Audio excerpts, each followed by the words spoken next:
Hello friends, good morning all of you. ఈరోజు మనము TET డిఎస్సికి సంబంధించి సైకాలజీలో పెరుగుదల వికాసం పరిపక్వత అన్న విషయాన్ని తెలుసుకుందాము.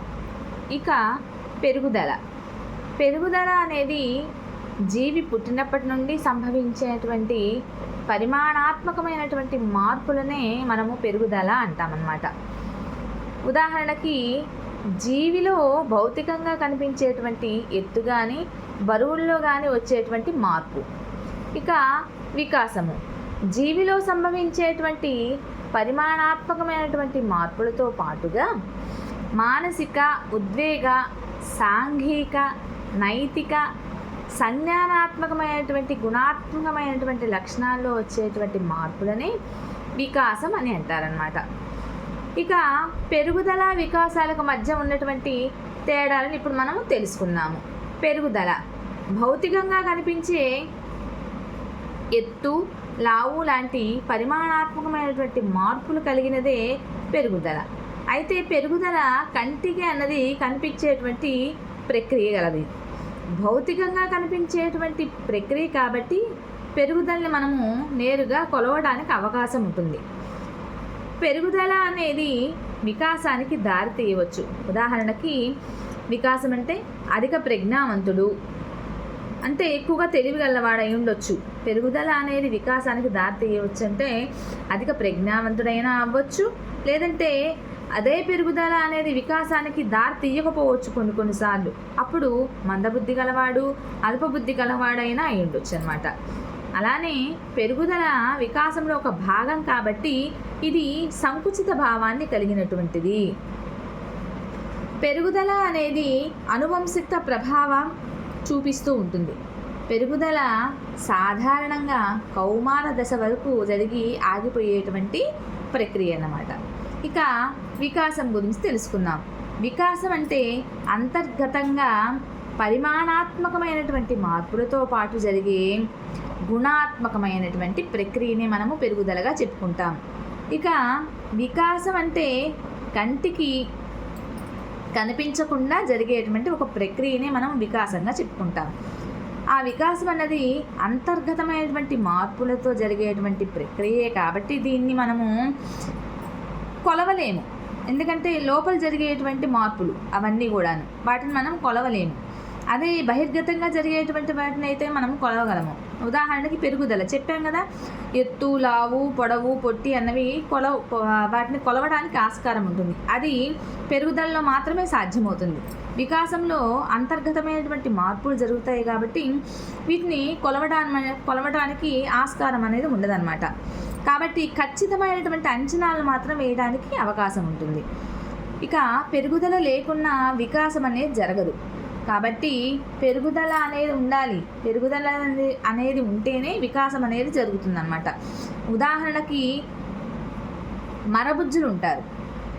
ఈ మరబుజ్జులు అనేవాళ్ళు చూడటానికి పెరుగుదల అంటే ఎత్తుగా లేకపోయినప్పటికీ కూడాను, పొడవుగా లేకపోయినప్పటికీ కూడాను, లావుగా లేకపోయినప్పటికీ కూడాను వీళ్ళలో వికాసం అనేది జరుగుతుంది. వికాసం అంటే ఏంటో చెప్పాను కదా ఆల్రెడీ మీకు. అంతర్గతమైనటువంటి పరిమాణాత్మక మార్పులనే వికాసం అనుకుంటారు. సో అలాంటి మార్పులన్నీ కూడాను వీళ్ళకి అంతర్గతంగా జరుగుతూ ఉంటాయన్నమాట. నెక్స్ట్, పెరుగుదల అంతర్గతమైనది కాబట్టి ఇది విస్తృతమైనటువంటి భావనను మాత్రమే కలిగి ఉంటుంది. వికాసం అనేది తల్లి గర్భంలో జీవి ఎప్పుడైతే ప్రారంభమవుతాడో అప్పటి నుంచి, అంటే అమ్మ ఎప్పుడైతే ఒక తల్లి ఎప్పుడైతే గర్భవతిగా ఉంటుందో ఆ గర్భవతిగా ఉన్నప్పుడు ఆ తల్లి గర్భంలో ఉన్నటువంటి జీవి ఏ నిమిషం నుంచి తను జీవితాన్ని ప్రారంభిస్తాడో అప్పటి నుండి కూడాను తన జీవితాంతము కొనసాగేటువంటి ప్రక్రియనే మనము వికాసంగా చెప్పుకుంటాము. అంతేకాకుండా వికాసంపై అనువంశికతతో పాటు పరిసరాల ప్రభావం కూడా ఉంటుంది. చుట్టుపక్కల పరిసరాలు వారి యొక్క ప్రభావం మొత్తం కూడాను ఆ యొక్క జీవిపై పడుతూ ఉంటాయి అన్నమాట. అంతేకాకుండా పరిణితి, పరిపక్వత ఈ రెండు కూడాను ఒకటే అన్నమాట. వ్యక్తికి పుట్టుకతో వచ్చే సహజమైన సామర్థ్యాలు, దానితో పాటుగా వయసుతో పాటు అభివృద్ధి చెందడాన్ని పరిపక్వత లేక పరిణితి అని అంటాం. నెక్స్ట్, ప్రతి వ్యక్తిలో క్రమానుగతంగా జరుగుతూ ఉండేదే పరిణితి, పరిపక్వత. ప్రతి వ్యక్తిలో జరుగుతూ ఉంటుంది, ప్రతి వ్యక్తిలో మార్పులు అనేవి జరుగుతూ ఉంటాయి, అభివృద్ధి అనేది జరుగుతుంటుంది. కాబట్టి పరిణితి, పరిపక్వత అనేది ప్రతి ఒక్కరిలో క్రమానుగతంగా జరుగుతూ ఉంటుంది. ఇది గుర్తుపెట్టుకోవాల్సిన విషయం. ఇక లక్షణాలు. అసలు పరిపక్వత లక్షణాలు ఏంటి? ఈ లక్షణాలు, పరిపక్వత అనేది జైవికమైనది. ఇది స్వతహాగా జరిగేటువంటి ప్రక్రియ. అంటే ఇది తన శరీర భాగాల్లో సహజంగా జరిగేటువంటి ప్రక్రియ మాత్రమే. డబ్బులు ఇస్తే కొనుక్కొచ్చేటువంటిది ప్రక్రియ అనేది కాదు, డబ్బులు ఇస్తే అమర్చేటువంటి ప్రక్రియ కాదు. కాబట్టి ఇది స్వతహాగా జరిగేటువంటి ప్రక్రియ, ఆర్జిత ప్రక్రియ కాదు, అంటే కొని తెచ్చుకునేటువంటిది కాదనమాట. ఇక అభ్యసనం వల్ల వచ్చేటువంటి మార్పులన్నింటినీ కూడాను పరిపక్వం కాదు. ఇంకా అభ్యసనం వల్ల వచ్చే మార్పులన్నీ కూడా పరిపక్వతకు చెందినది కాదనమాట. పరిపక్వత అనేది శిక్షణ అవసరం లేని అంతర్గత ప్రక్రియ. ఫర్ ఎగ్జాంపుల్, శిశువుకి జన్మతః దంతాలు ఉంటాయా? ఉండవు కదా. ఆ బిడ్డ రోజులు గడిచే కొద్దీ వయసుతో పాటు క్రమంగా మొదట పాల దంతాలు వస్తాయి, ఆ తర్వాత శాశ్వత దంతాలు వస్తాయి అన్నమాట. అంటే ప్రతి ఒక్క మనిషిలో అంతర్గతమైనటువంటి ప్రక్రియ అనేది కొనసాగుతూ ఉంటుందన్నమాట. అలానే జన్మించిన శిశువు మొదట ఏం చేస్తాడు? వెల్లికల పడతాడు. అంటే పుట్టిన వెంటనే పడతాడని కాదు, కొన్ని రోజుల తర్వాత వెల్లికల పడుకోవడము, ఆ తర్వాత 3 నెలల తర్వాత బోర్ల పడుకోవడం మొదలు పెడతాడు పుట్టిన శిశువు.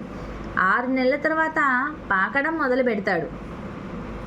అలానే 8-9 నెలల వయసులో ఒకరిని పట్టుకొని ఆధారంగా, అంటే ఉదాహరణకు పెద్దవాళ్ళు ఎవరో ఒకళ్ళు ఉంటారు, వాళ్ళ చేతులు వేలు పట్టుకొని అలా నడవడం అనేది మొదలు పెడుతూ ఉంటాడనమాట.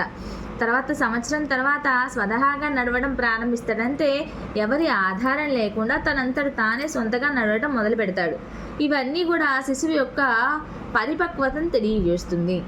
కాబట్టి వ్యక్తిలో వికాస ప్రక్రియ సక్రమంగా, సంపూర్ణంగా జరగాలి అంటే నిర్ధారిత వయస్సు వచ్చాక అభ్యసనాన్ని కల్పించాలి. అంటే ఒక వయసు వచ్చిన తర్వాత పిల్లల్ని మనము ఇలా చేయాలి, అలా చేయాలి అని చెప్పి తెలియపరచడము, అదేవిధంగా వాళ్ళకి కావలసినటువంటి విద్యకు సంబంధించినటువంటి అభ్యసనాలను అనేవి నేర్పించడం ద్వారా వ్యక్తిలో వికాస ప్రక్రియ అనేది సక్రమంగా అభివృద్ధి చెందుతుందన్నమాట. పరిపక్వత లేని అభ్యసనము వికాసం కాలేదు. ఎప్పుడు కూడాను పరిపక్వత అనేది ఉండాలి. ఆ పరిపక్వత లేనటువంటి అభ్యసనము వికాసానికి దారితీయదనమాట. పరిపక్వత ఇంటూ అభ్యసనము = వికాసము. సో ఇక వికాస సూత్రాలు, నియమాలు.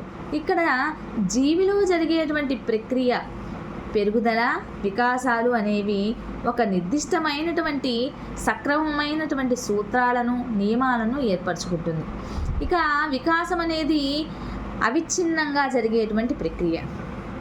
అవిచ్ఛిన్నంగా జరిగేటువంటి ప్రక్రియ అంటే వికాసము తల్లి గర్భంలోనే అతి సూక్ష్మ జీవిగా మొదలైనటువంటి జీవిని తెలుసు కదా. మనము తల్లి గర్భంలో ఉండే సూక్ష్మజీవిని అతి సూక్ష్మంగా మొదలైనటువంటి ఆ జీవిని మనము జైగోట్ అని అంటాము. ఆ జైగోట్ ఎప్పుడు కూడాను నిరంతరం అభివృద్ధి చెందుతూ ఉంటుంది. అంటే ఆ పిండం అనేది ఎప్పుడు కూడాను మొదటి నెల నుంచి అలా అభివృద్ధి చెందుతూ ఉంటుందన్నమాట. ఇలా చెందినటువంటి జైగోటు అభివృద్ధి వ్యక్తి మరణించేంత వరకు జరుగుతూనే ఉంటుంది. అంటే కడుపులో ఉన్న దగ్గర నుంచి జైగోటు యొక్క నిరంతర వికాసం అనేది జరుగుతూనే ఉంటుంది. ఆ వికాసం అనేది ఆ వ్యక్తి మరణించేంత వరకు కూడాను జరుగుతూనే ఉంటుంది. అంతేకాకుండా జీవితంలో అనేక రకాల వికాసం తెలియజేస్తూ ఉంటుంది. జీవితంలో అనేక రకాల మార్పులను తెలియజేస్తూ ఉంటుంది అన్నమాట. వికాసంలో ఆగి జరగడం లాంటి ప్రక్రియలు చోటు చేసుకోవు. నెక్స్ట్, వికాసం క్రమానుగత సూత్రాన్ని అనుసరిస్తుంది. వికాసము సక్రమైన నమూనాని అనుసరిస్తుంది అన్నమాట. ఉదాహరణకి ఉపాధ్యాయుడు LSRW క్రమాన్ని అనుసరించి బోధించడం. LSRW అంటే తెలుసు కదా, లిజనింగ్, ఇంకా రీడింగ్, రైటింగ్, ఇవన్నీ కూడాను. అయితే ఇప్పుడు మనము పిల్లలకి మ్యాథ్స్ నేర్పించామనుకోండి, ఎలా నేర్పిస్తాము? డైరెక్ట్గా కూడికలు, తీసివేతలు, భాగాహారాలు నేర్పిస్తామా? లేదు. మనము పిల్లలకి లెక్కలు నేర్పించాలి అంటే అంకెలు రావాలి, ముందు 1 2 3 అవన్నీ రావాలి, తర్వాత సంఖ్యలు వేయటం రావాలి, తర్వాత కూడికలు, తీసివేతలు, గుణకారము, భాగాహారము, ఇలాగా అన్నీ కూడాను బోధిస్తుంటాం. అంటే వికాసం అన్నది క్రమానుగ్రత సూత్రాన్ని అనుసరిస్తుంది అని మనం దీన్ని బట్టి తెలుసుకోవచ్చు. అంతేకాకుండా శిశువు సాంఘిక వికాసానికి అవసరమైనటువంటి క్రీడలను వరుసగా ఏకాంతర సమాంతర సహకార క్రీడలుగా ఆడటం నేర్చుకుంటాడు. వికాసము మానవ అన్ని దశల్లో ఒకే రకంగా జరగదు. వికాసం అనేది కూడాను ఎప్పుడు కూడా ఒకే రకంగా అన్ని దశల్లో జరగదు అని చెప్తున్నారు అన్నమాట. వయసుతో పాటు జరిగే మానవ అన్ని వికాస దశల్లో వికాస ప్రక్రియ సక్రమంగా జరగదు. ఒక్కొక్కసారి ఎలాంటి మార్పులు అనేవి జరుగుతూ ఉంటాయి అన్నమాట. శశైవ దశలో శారీరక పెరుగుదల అధికంగా జరుగుతుంది. అంటే చిన్నపిల్లలప్పుడు, రోజుల పిల్లలప్పుడు కొద్దిగా ఎదుగుతూ ఉంటారనమాట. అంటే శారీరక పెరుగుదల త్వరగా జరుగుతూ ఉంటుంది, అధికంగా జరుగుతుంటుంది. అదే బాల్య దశలో మానసిక వికాసం అధికంగా జరుగుతుంది, భౌతిక వికాసం జరుగుతుంది. అదే కొంచెం ఒక వయసు వచ్చాక పిల్లలు మానసికంగా పిల్లలతో ఆడుకోవటం, భౌతికంగా పక్క వాళ్ళతో సమాజము, పరిసరాల విషయాల గురించి తెలుసుకోవటం, ఇవన్నీ కూడా నేర్చుకోగలుగుతారు. అలానే కౌమార దశలో శారీరక మానసిక వికాసాలు ఉధృతంగా జరుగుతాయి. అంటే పిల్లలు ఒక వయసుకు వచ్చాక వాళ్ళలో శరీరంలో జరిగేటువంటి మార్పులు, వాళ్ళ యొక్క వికాసాలు తొందరగా జరుగుతూ ఉంటాయి అన్నమాట ఒక స్టేజ్ వచ్చాక. అలానే వికాసంలో వ్యక్తికి మధ్య వైయక్తిక భేదాలు ఉంటాయి. అంటే వికాసం అనే భావన ప్రతి వ్యక్తిలోనూ ఒకే రకమైనటువంటి వేగము లేదా నిదానము ప్రదర్శించదు. కొంతమంది చాలా స్పీడ్గా ఏ పని చెప్పినా త్వరగా చేసేస్తుంటారు, కొంతమంది చాలా నిదానంగా చేస్తూ ఉంటారు అన్నమాట. అంటే ప్రతి వ్యక్తిలోనూ ఏదో రకమైన మార్పు అనేది ఉంటుంది. అదే తొందరగా చేసేవాళ్ళు ఉంటారు, నిదానంగా చేసేవాళ్ళు ఉంటారు.